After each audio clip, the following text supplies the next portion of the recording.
Bismillah, alhamdulillah, wassalatu wassalamu ala rasulillah. Patepang deui dinten ieu dinten Jumaah, insyaallah Jumaah anu barokah dina kaping 3 Juli 2026, masih dina surat Al-Furqan ayat ka 18 na. A'udzu billahi minasyaitonir rajim. Bismillahirrahmanirrahim. Wa yauma jeung dina poe naon, dina poean yahsuruhum dikumpulkeun itu jalma-jalma atanapi berhala sadayana, wa ma ya'buduna jeung naon perkara anu kumaranehana disembah salian ti Allah. Contohna berhala, patung, tapekong, sadayana seuneu nu diacong-acong sadayana itu ieu dikumpulkeun ku Allah. Eta teh sesembahan anu berhala kitu teh min dunillahi, salain nyembah ka Gusti Allah.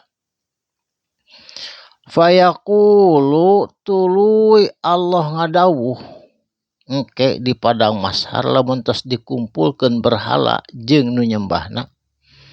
A'antum adzaltum a'antum naha anjeun adzaltum geus nyesatkeun ka anjeun kabeh saha itu berhala-berhala ibadi ka hamba-hamba kami.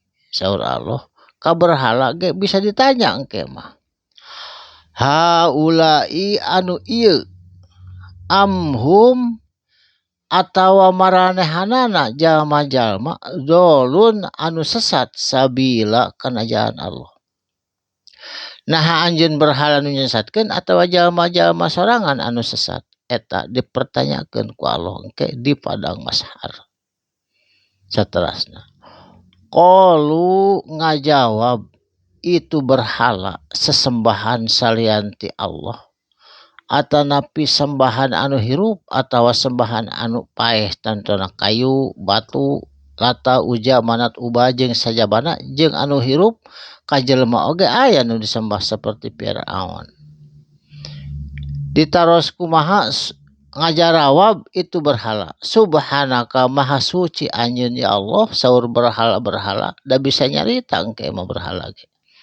Makana yang bagi henteu aya bukti patut pikeun abdi, teu pantes pikeun abdi lana sadayana annattakhida kana dicanak atau dijadikeun sembahan. Teu pantas abdi mah disembah ngan eta mah jalma-jalma nawe anu nyembah cenah kitu.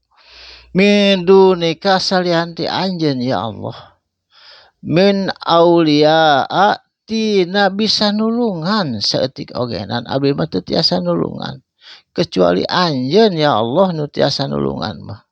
Walakin jeung tatapina mata tahum anjeun anu maparin kanikmatan hum ka itu jalma-jalma anu nyembah berhala jeung sadayana. Wa abaahum jeung ka bapa moyangna itu jalma-jalma kabeh dipaparin kanikmatan di dunia. Hatta sehingga nasu poho atawa nasid poho azikro kana zikir ka anjeun ya Allah ku kanikmatan di dunia.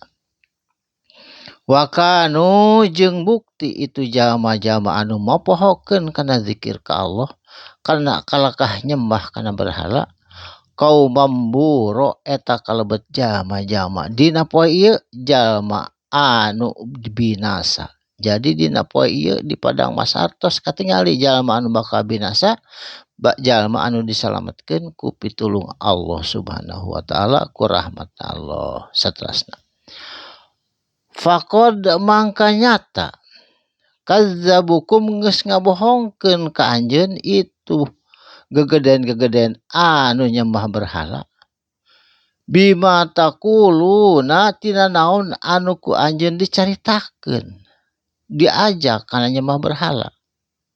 Fama mangka teu bisa tastati'una sanggup atau mampu sorfan nolak kana azab Allah, mampu kana nolak kana azab Allah eta berhala. Wala nasron jeung mampu nulungan kana azabna Allah di yaumil kiamah. Waman jeung sajalma yadlim anu dolim ka saha?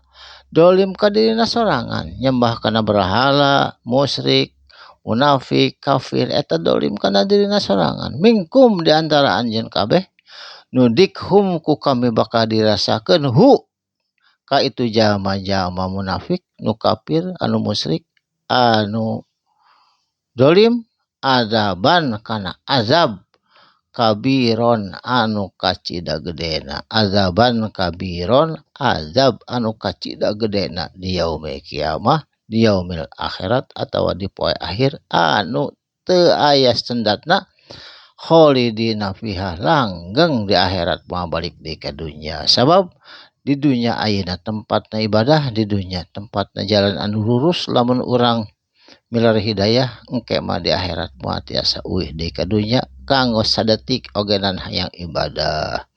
Barakallahu li wa lakum, mugi aya manfaatna. Shadaqallahul azim. Wassalamualaikum warahmatullahi wabarakatuh.